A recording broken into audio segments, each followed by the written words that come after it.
우리 구주 예수님의 크신 이름과 사랑이 또 이 예배 자리를 지키시는 우리 성도님들께 또 임하시기를 바라고, 무엇보다 오늘 들려주시는 또 선포되는 이 말씀을 통해서 죽지 않고 사는 참된 진리를 또 발견하는 시간이 되시기를 바랍니다.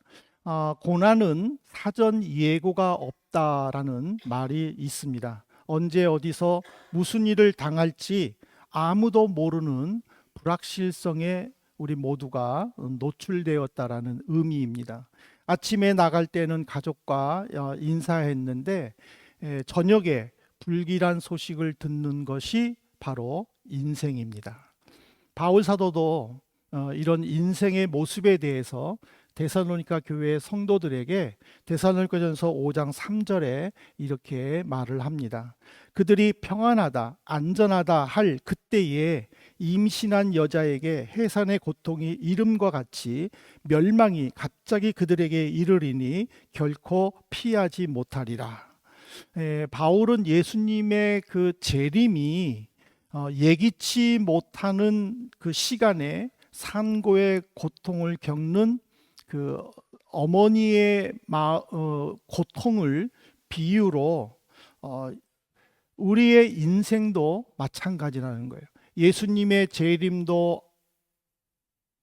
아무도 모를 때 임하는 거고, 또 임산부의 고통도 대충 언제쯤 아기가 출생할 것이다라는 이야기를 들었지만은 그 예상보다도 더 늦을 수도 더 빠를 수도, 그러므로 언제 고통이 있을 줄 모르는, 또 우리의 인생도 언제 어떻게 어떤 사건을 당할 줄 모르는 이 세 가지의 의미를 통해서 우리가 안전하다고, 우리가 평안하다고 내 능력인 것처럼 어깨를 으쓱하지 말고 불확실한 미래를 어떻게 준비할 것인가, 그 미리 그것들을 생각하면서 행동할 것을 가르치는 말씀입니다.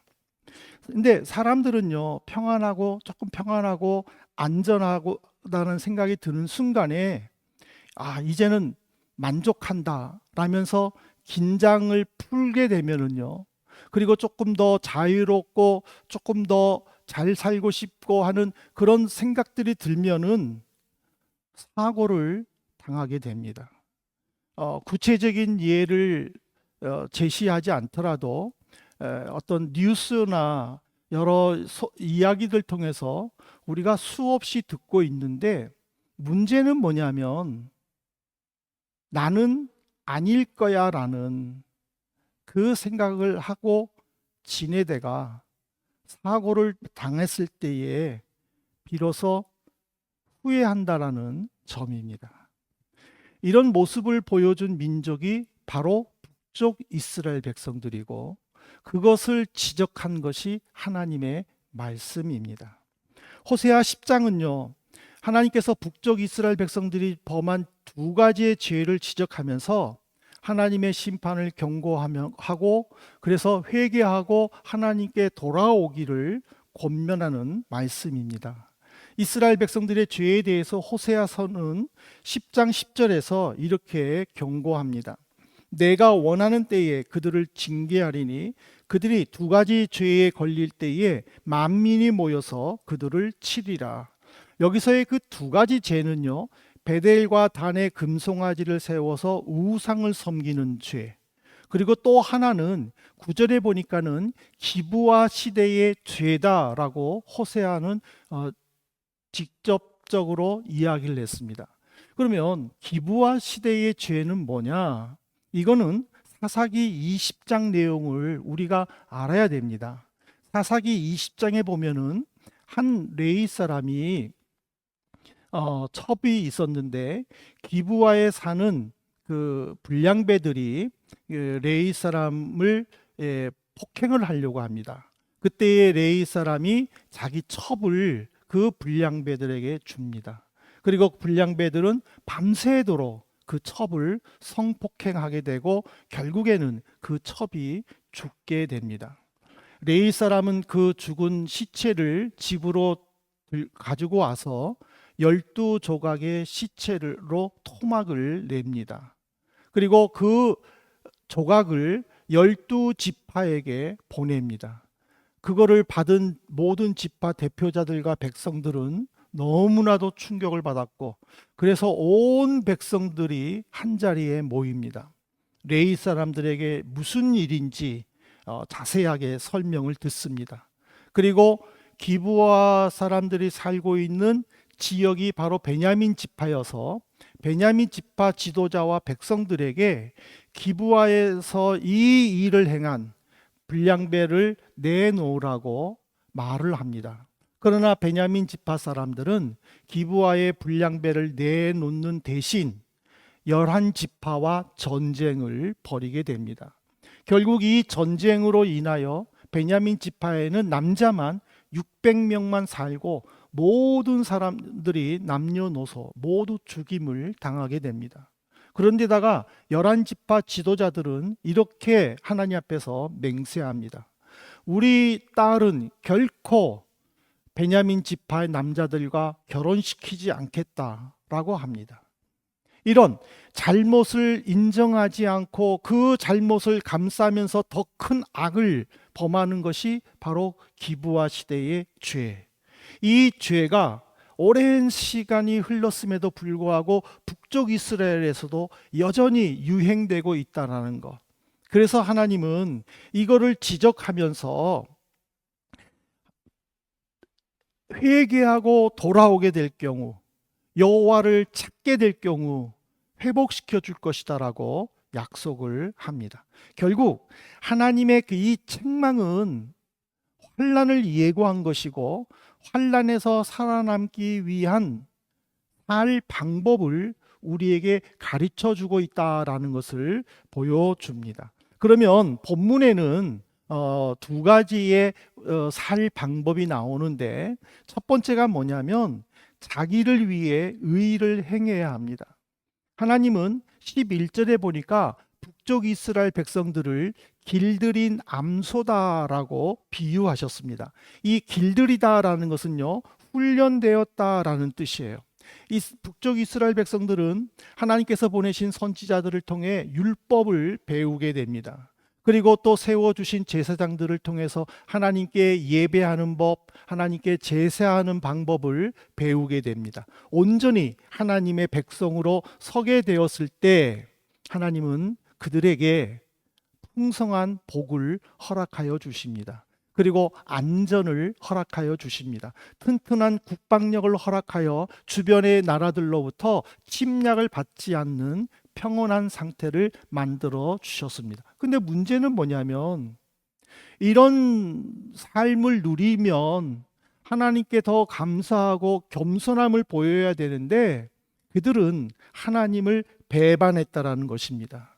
그래서 호세아는 10장 12절에 백성들에게 첫 번째로 어떻게 하면 살 수 있는가 그 방법을 제시해 줬는데, 너희가 자기를 위하여 공의를 심고 인애를 거두라. 너희 묵은 땅을 기경하라. 지금이 곧 여호와를 찾을 때니 마침내 여호와께서 오사 공의를 비처럼 너희에게 내리시리라.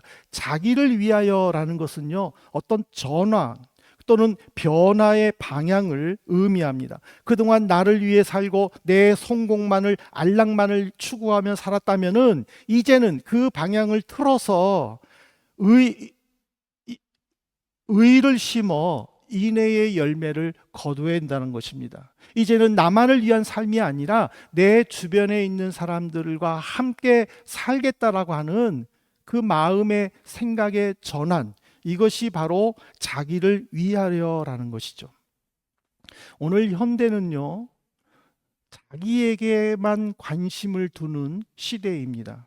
어떤 관찰 카메라를 통해서 노숙자에게 친절을 베푸는 사람이 얼마나 될까 하고 아주 오랫동안 지켜보았는데 어느 누구도 그 노숙자에게 관심을 가져주지 않고 핸드폰만 바라보면서 지나쳤다라는 그 말은요, 우리에게 많은 생각을 해주게 됩니다.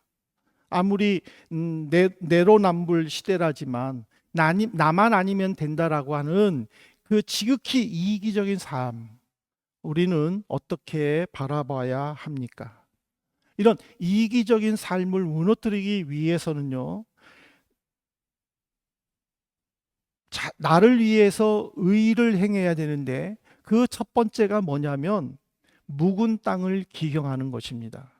이 묵은 땅을 기경하라는 것은 과거의 악한 마음을 돌이켜 하나님의 말씀으로 변하여 새롭게 하라라는 하나님의 권면입니다. 하나님을 위해 의를 심기는커녕 방치했던 그 악한 마음을 갈아엎어서 매일 날마다 하나님의 말씀으로 새로워져야 된다는 사실이죠.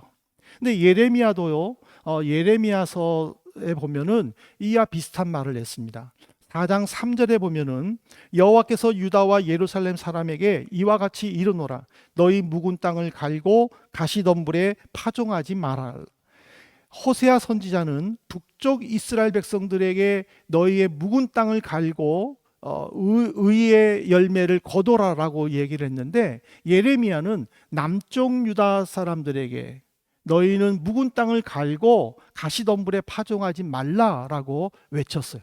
결국에는 하나님께서 선택한 남북 이스라엘 사람 모두가 하나님을 배반했다라는 거예요. 하나님께서 선택한 백성들, 하나님께서 그들을 지켜주시고 보호하여 주셨고 많은 복을 주셨음에도 불구하고 그들이 그 복을 받았을 때에 감사보다는 오히려 더 교만하여 하나님을 배반하고 우상을 숭배했다라는 것은 오늘 우리에게 큰 도전이에요. 왜냐하면 그들만의 문제가 아니라 오늘 우리에게도 이런 모습이 있다라는 것이죠. 그러므로 우리는 마음의 묵은 땅을 갈아엎어서 하나님께서 보여주셨던 그 의의 씨를 뿌려서 베푸는 사랑의 열매를 우리는 하나님께 드려야 합니다. 나만을 위한 삶이나 오직 성공만을 위한 삶이 아니라 나를 비롯해 내 주변에 있는 사람과 더불어서 같이 살 수 있는, 또 그들에게 삶의 의욕을 줄 수 있는 그런 믿음의 모습이 우리에게 있어야 될 줄로 믿습니다. 이것이 바로 자기를 위하여 의를 위해 사는 삶의 뜻입니다.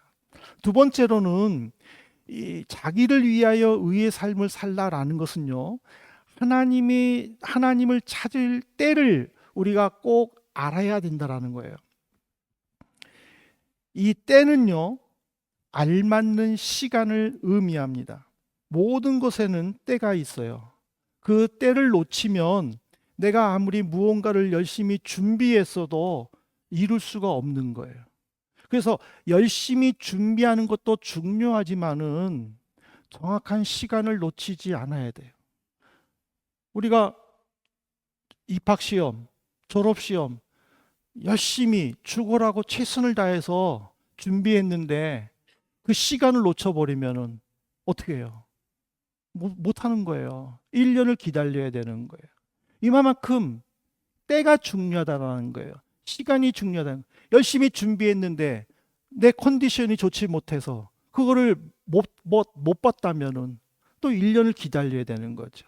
그만큼 때가 중요하다는 거죠. 근데 이것이 우리의 일반적인 삶의 모습이 아니라 하나님에게도 때가 있다라는 거예요. 하나님을 만나는 때, 하나님을 만나야 되는 때, 그 때는 내가 하나님의 말씀을 깨닫는 시간이라는 거예요. 그래서 바울 사도는 고린도 교회 성도들에게 고린도후서 6장 2절에서 이렇게 말합니다. 이르시되 내가 은혜 베풀 때에 너에게 듣고 구원의 날에 너를 도왔다 하셨으니 보라 지금은 은혜 받을 만한 때요 보라 지금은 구원의 날이로다. 하나님께서는 분명히 은혜 베풀 때에 우리의 간구, 우리의 간절한 외침, 그것을 응답해 주신다라는 거예요. 그때가 바로 구원의 때고 그때가 바로 하나님께서 역사하시는 때라는 것이죠. 그러니까 우리는 이것을 놓쳐서는 안 되는 거예요. 아유, 지금은 내 마음대로 조금 살다가 나중에 예수 믿으면 되지 라고 말해도 이 세상은 생각하는 대로 되지 않는다라는 사실이에요. 근데 많은 사람들이 이 믿음에 관해서 종종 실수하는 게 뭐냐면, 좀 사정이 조금 내가 더 좋아지면, 아니면 아우 내 한 몸 건사하는 것도 어려운데 나중에 시간이 되면, 아니면 또 아유 좀 한가한 시간이 되면 내가 그때 예수 믿지 라고, 지금 당장 예수 믿지 못할 핑계들을 우리가 대고 있다가 어려운 일을 만나게 된다라는 사실이에요. 그래서 우리는 예수님께서 마태복음 25장의 여러 비유들을 통해서 말씀하신 것이 무엇인가를 우리는 깨달아야 되는 거예요. 마태복음 25장에는요, 하나님의 때에 대해서 예수님이 비유들을 가지고 이야기하신 거예요. 자기 일에 바빠서 하나님을 만나지 못하는, 하나님을 잊어버리는 실수를 하지 말라라는 거예요. 내 일이 아무리 바빠도 오직 하나님을 만날 때가 언제인가를 내 스스로가 간곡하게 간절히 부르짖고 외침으로 말미암아 그 시간을 붙잡아야 된다라는 거예요. 왜? 그것이 우리가 살 길이기 때문에. 그래서 오늘 우리는 하나님의 초청에 모두 응답하여서 예수님을 제대로 믿고 환난에서 건짐받는 우리 복된 성도님 되시기를 부탁을 드립니다. 마지막으로 큰 두 번째로는요, 우리가 살 방법은요, 환난에서 살 방법은 주 예수를 믿는 것입니다. 사람들은 저마다 신들을 가지고 있습니다. 근데 문제는 뭐냐면 단도직입적으로 신을 믿습니까? 하고 질문하면은 10명 중에 8명은 신의 존재를 부인한다고 합니다. 근데 어떤 인터넷 그 종교 뉴스에 신의 존재는 부인하면서도 자기만의 신들을 다 가지고 있다고 합니다. 그래서 어려움을 만날 때에 그 신에게 기도한다라고 설문에 응답했다라고 합니다. 오늘 13절에도 보면은요, 호세아가 북쪽 이스라엘 사람들에게 네가 내 길과 내 용사의 많음을 의지했다라고 지적했습니다. 내 길, 내 용사의 많음.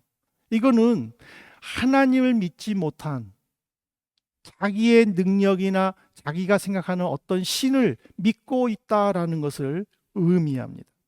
하나님은 그리스도인들에게요, 두려워하지 말라, 염려하지 말라 하고 말씀을 하셨어요. 그 말씀은 하나님께서 함께 해주시겠다는 거예요. 하나님께서 그 문제를 해결해 주시겠다라는 약속이에요. 근데 사람들은 이것을 믿지 못해요. 하나님의 말씀을 믿을 수가 없으니까 자기 방법을 더 의지할 수밖에 없는 거예요. 누가 내 앞길에 좋은 영향력을 보여줄 사람인가만 찾게 되는 거예요. 또 그런 사람들을 이용해 가지고 줄을 세워서 세력을 과시하려고 하는 것이 이 시대의 모습입니다. 그런데 문제는 뭐냐면 이 대열에 예수님을 믿는 그리스도인들도 동참하고 있다는 거예요. 하나님을 믿는 대신 세상을 더 믿고 하나님의 능력보다는 세상의 능력을 더 의지하고 있다는 거예요. 누가 이렇게 해서 성공했다 그러면은 그것을 그대로 모방을 한다라는 거죠. 모방해서 성공하면 좋은데 모방해서 실패하면은 마치 세상이 무너진 것처럼 실망과 좌절과 낙심 속에 빠져버린다라는 거예요. 이런 그리스도의 모습은 하나님의 뜻이 아니라는 사실입니다. 하나님의 뜻은 실망 속에서도 믿음으로 주님께 나가 도움을 간구한 것이라는 것을 꼭 명심하시기를 바랍니다. 이제 말씀을 맺겠습니다. 사랑하는 성도 여러분, 그 미국 애틀란트에 사는 재즈 피아니스트요, 또 기독교 음악가인 토마스 도롯이라는 분을 아십니까? 토마스 도롯이라는 분을 통해서 처음으로, 지금은 잘 사용하지 않죠. 지금은 이제 CCM이라는 용어를 사용하지만은 이분을 통해서 가스펠송이라는 단어가 시작이 되었습니다. 이분이 그 세인트 루이스에서 집회를 인도하고 있을 때에 만삭이 된 아내가 위험하다라는 소식을 듣고 급히 아내가 입원한 이제 시카고에 있는 한 병원으로 갔습니다. 그런데 그가 도착했을 때 그 아내는 이미 싸늘한 시체로 바뀌었습니다. 물론 그 뱃속의 아이도 세상에 나오지를 못했습니다.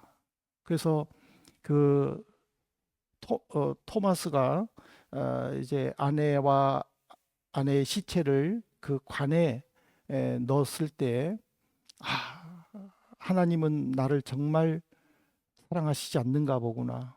내가 이렇게 주님을 찬양하고 열심히 주를 위해 복음을 전하는데도 하나님은 살아계시지 않는가 보구나 라는 그 낙심과 좌절로 자기의 모든 음악 인생 그리고 자기의 모든 신앙들을 다 버렸습니다. 은둔의 시간을 보내고 있을 때 아주 친한 친구가 그를 찾아갔습니다. 그 친구는 아무 말도 안 했습니다.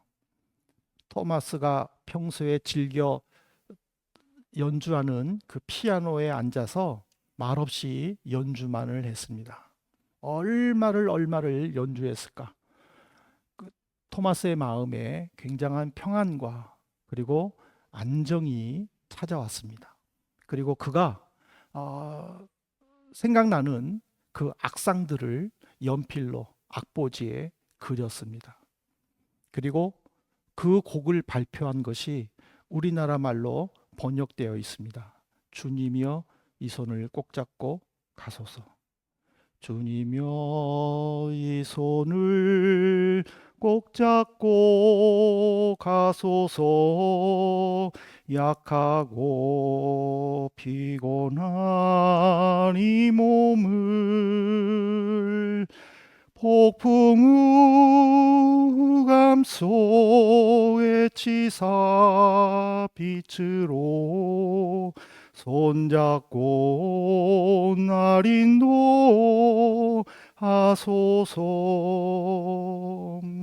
인생이 힘들고 고난이 겹칠 때에 주님여 날 도와주소서.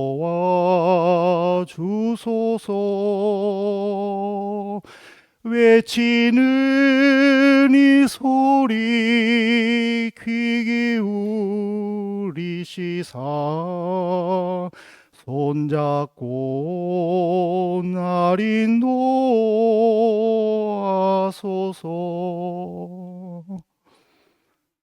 사랑하는 성도님, 우리가 언제 주님을 만나야 됩니까? 언제 주님이 내게 필요한 존재입니까? 그 때를 우리는 놓쳐서는 안 됩니다. 내가 실망했을 때에, 내 일에 바빴을 때에 하나님의 음성을 놓친다면은 하나님을 만나는 때를 놓치는 시간일 것입니다.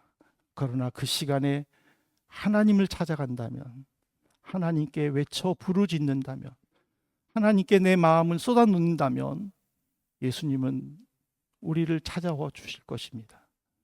우리의 죄를 용서해 주셨듯이 우리의 마음을 어루만져 주실 것입니다.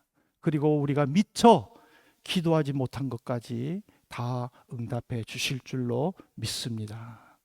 모쪼록 여러분들 하나님의 사랑을 거절하지 말고 내게로 오라는, 지금이 여호와를 찾을 때라는 이 하나님의 초청에 우리가 순종해야 될 줄로 생각합니다.